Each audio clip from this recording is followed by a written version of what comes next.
В эфире программа «Актуальное интервью». С вами Марфирина Алексеева. Приветствую. Более 30 лет, с 1993 года, в третье воскресенье октября, ежегодно отмечают День матери у нас в республике. А с 2021 года в этот же день, по решению президента страны Владимира Путина, по всей России празднует День отца.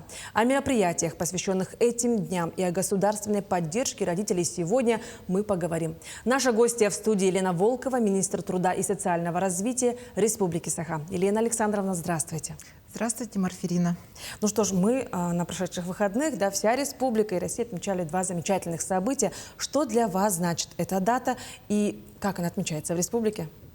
Вы правы, вот уже в 32-й раз у нас в республике отмечается День матери республики. Еще первый президент наш, Михаил Ефимович Николаев, учредил этот замечательный праздник.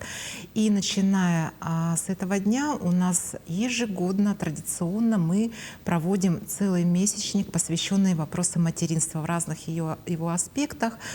Участвуют от мала до велика, это и наши ребятишки в детских садах, это школьники, студенты на предприятиях, чествуют матерей.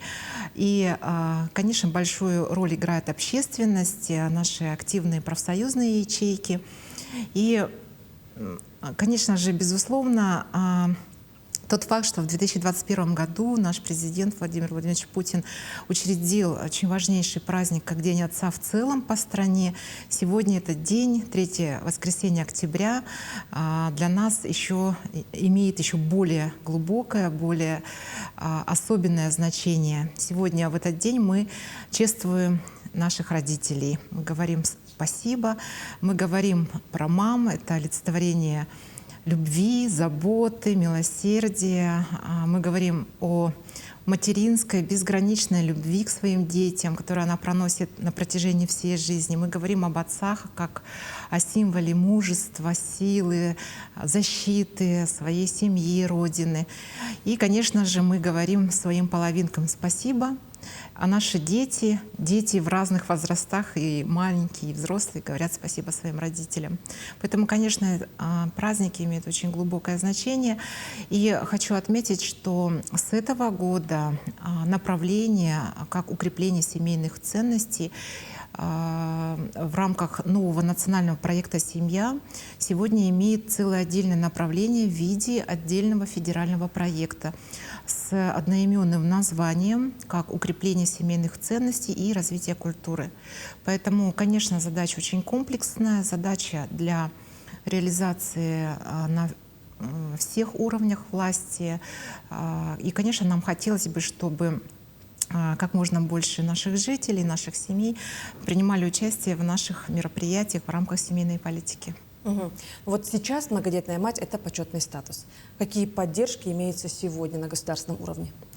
Как раз в развитии нашего первого вопроса хотелось бы отметить, что в нашей республике как раз направление семейной политики, как укрепление семейных ценностей, как повышение статуса женщины-матери, повышение роли отца. Эти очень важные направления имеют, так скажем, различные аспекты поддержки, в том числе через систему государственных поощрений, через систему государственных наград. У нас в республике существуют такие награды государственные, как «Высшая благодарность матери». Такой почетный знак — это государственная награда, как ЭТКГ — это почетный отец. У нас в республике 33 матери-героини республики нашей.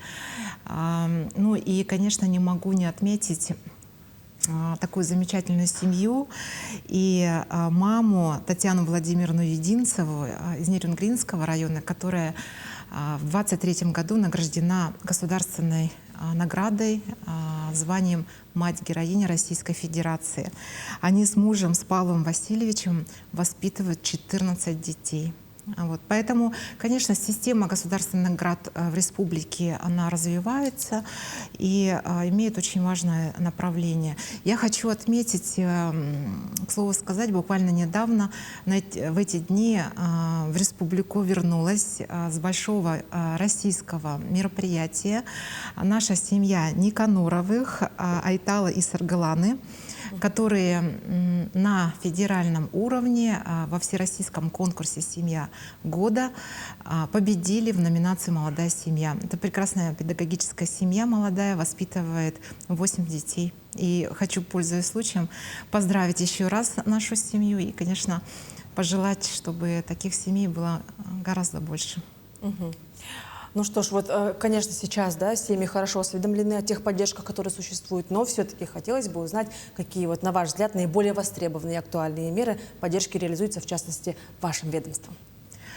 Мы достаточно много рассказываем о том, информируем о том, что действительно система поддержки семей с детьми достаточно, так скажем, последние годы имеет очень большое развитие. Это и дополнительные меры поддержки, принятые на федеральном уровне, на региональном уровне. Большое внимание мы уделяем непосредственно тому, как предоставляется государственная услуга. Мы хотим, чтобы услуги предоставлялись и были более доступными и комфортными. Проходит очень большая работа по цифровизации государственных услуг. Ну а если говорить о непосредственно целеполагании, то можно разделить меры поддержки на 3 таких крупных, так скажем, группы. Это, во-первых, меры, которые имеют непосредственно социальный характер. Конечно, если мы говорим о востребованных, то это в первую очередь единое пособие, которое направлено на поддержку семей с детьми, тех семей, которые имеют на сегодня в силу разных объективных причин низкие доходы. И нужно сказать, что это пособие предоставляется через Социальный фонд Российской Федерации на условиях как федерального финансирования, так и регионального. Вот буквально на сегодня, на октябрь месяц, порядка 18 миллиардов рублей направлено на эти цели из федерального бюджета и более 1 миллиарда рублей как софинансирование из регионального бюджета.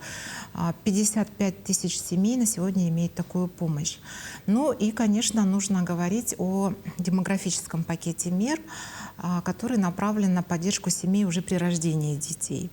Если говорить о региональных мерах, то, конечно, наиболее востребованные здесь это наша система материнских капиталов, вы знаете, и республиканский материнский капитал «Семья», и целевой капитал «Дети столетия». И буквально вот в 2023 году принималось решение о выплате, единовременной выплате взамен земельного участка для многодетных семей. И вот буквально за 3 года последние на эти 3 направления направлено 4 миллиарда 600 миллионов рублей для поддержки семей. 51 тысяча семей наших получили такую поддержку. Здесь не могу не отметить актуальный вопрос последних месяцев, вопрос о нестабильном финансировании данных выплат. И, конечно же, когда семьи ожидают эти выплаты более продолжительный срок, чем это планировалось, конечно, это справедливо вызывает и вопросы, и определенную обеспокоенность. Здесь хочу отметить, что все меры поддержки, финансовая помощь для семей с детьми является стратегическим направлением в области государственной социальной политики. И об этом говорил наш глава республики Айсен Сергеевич Николаев в ходе прямого эфира 27 сентября в День государственности Республики Саха-Якутия. Им даны поручения Министерству финансов о безусловном обеспечении всех социальных обязательств, несмотря на объективные сложности с текущим бюджетом. По информации Министерства финансов, наших коллег, в текущем году все те обязательства, которые приняты перед нашими семьями, будут в полном объеме выполнены. Ну и не могу, конечно, не остановиться на 3-м направлении, как социальный контракт, как форма содействия активной политике занятости наших семей. Это не только востребованная форма, но и эффективная. Почему? Потому что семьи обращаются за содействием в создании собственного дела, в развитии личного подсобного хозяйства. Ну и 3-е направление, очень важное, это поиск работы. Здесь остановлюсь. Поиск работы — это направление, когда мы поддерживаем не только помогая найти работу, но и можем направить человека на обучение, переобучение и оказываем материальную поддержку в ходе всего периода поиска работы.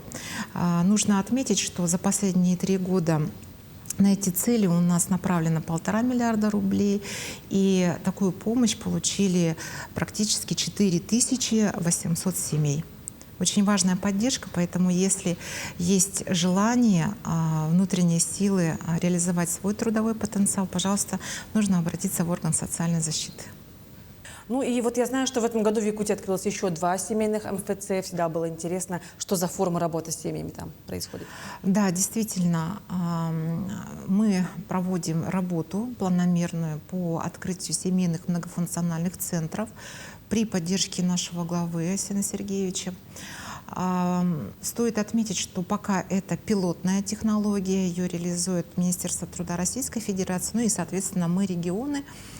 Но вместе с тем мы уже видим, что технология себя зарекомендовала, достаточно успешные есть результаты, показатели. В рамках деятельности тех центров, которые мы сегодня открыли, их 6 на сегодня, 2 из них мы открыли буквально 27 сентября в Алекминском районе и в Мирнинском районе. И уже на сегодня обратилось около 5000 семей за определенной поддержкой, за консультацией. И из них более 70% преодолели свою трудную жизненную ситуацию. Да? В чем заключается суть данных семейных многофункциональных центров? Это, ну, я так скажу, что если раньше в силу закона и сегодня мы на базе социально-реабилитационных центров для несовершеннолетних оказывали и оказываем услуги для семей с детьми, находящихся на, так скажем, учете, как семьи в социально опасном положении. Также работаем с семьями в трудной жизненной ситуации, которые на сегодня имеют такой статус. То в рамках семейных многофункциональных центров мы создаем пространство и условия для оказания комплексной поддержки посредством притяжения социальных партнеров на единую площадку наших центров и принимаем теперь уже все семьи, которые испытывают определенные трудности в решении разных вопросов. И уже на условиях межведомственного взаимодействия, на условиях и принципах единого окна стараемся поддержку оказать. Поэтому такая работа будет продолжаться. По поручению главы мы рассматриваем и в дальнейшем распространение этой технологии и на другие районы республики. Ну что ж, Елена Александровна, и в завершении нашего интервью, что бы вы хотели пожелать всем семьям Якутии? Конечно же, всем семьям Якутии хотелось бы пожелать, во-первых, семейного благополучия, семейного счастья. Конечно же, чтобы в каждой семье, в каждом доме царил детский смех, забота, любовь. Ведь это, наверное, для каждого из нас самое главное. Это наша семья, поэтому хочу пожелать здоровья детям, близким, любимым людям, чтобы в каждой семье было счастье. Что ж, Елена Александровна, я присоединяюсь к вашим поздравлениям и вам того же желаю. И спасибо, что вы уделили время и провели такую информативную беседу. Спасибо. Это была программа «Актуальное интервью». До встречи в эфире.